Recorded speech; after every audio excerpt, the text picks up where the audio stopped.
বিয়ের দিন সবাই বলেছিল, এখন থেকে ওটাই তোমার নিজের বাড়ি।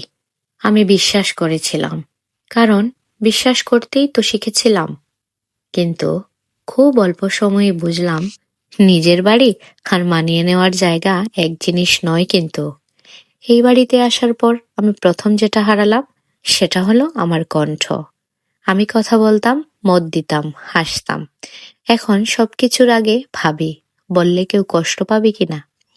আমি শিখে গেছি ভরে উঠতে, শিখে গেছি সবার আগে অন্যদের প্রয়োজন বুঝতে, শিখে গেছি নিজের ইচ্ছেটাকে পরে দেখা যাবে বলে সরিয়ে রাখতে। দিনের পর দিন এভাবে চলতে চলতে আমার নিজের পরিচয়টা যেন রান্নাঘরের ধোঁয়ায় মিশে গেল। আমার হাসিটা এখন মাপা, আমার কথা বলা এখন হিসেব করা, আর আমার কান্না সেটা কেবল রাতের অন্ধকারে। এই বাড়িতে আমার ভুলগুলো খুব স্পষ্ট, কিন্তু আমার চেষ্টা কেউ খুব একটা দেখে না। লবণ কম হলে সেটা আলোচনার বিষয়, কিন্তু সারাদিনের ক্লান্তি কখনো প্রশ্ন হয় না। অনেক সময় মনে হয়েছে আমি যেন সবাইকে ভালো রাখার বিনিময়ে নিজেকে একটু একটু করে কেড়ে নিচ্ছি।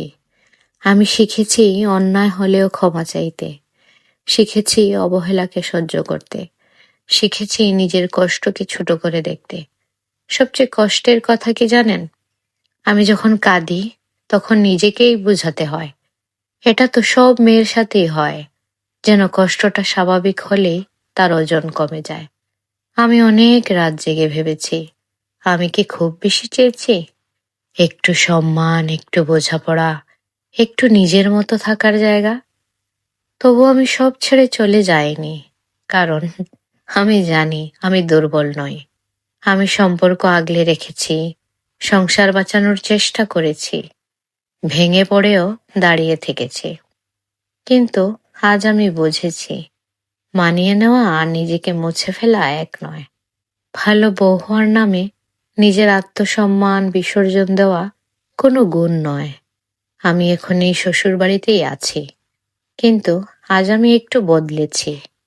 আমি সবকিছুতে চুপ থাকি না, আমি নিজের কষ্টকে আর অস্বীকার করি না। আমি শিখছি কথা বলতে, শিখছি সীমা টানতে, শিখছি নিজেকে দোষ না দিতে। কারণ আমি শুধু কারো বউ নই, আমি কারো মেয়ে, আমি কারো মা হতে পারি। কিন্তু তার আগে আমি একজন মানুষ, আর একজন মানুষের মতো আমারও শান্তিতে বাঁচার অধিকার আছে। আসলে এই গল্পটি আমার নয়, অন্য আরেকজন মেয়ের, কিন্তু গল্পটি আমারও হতে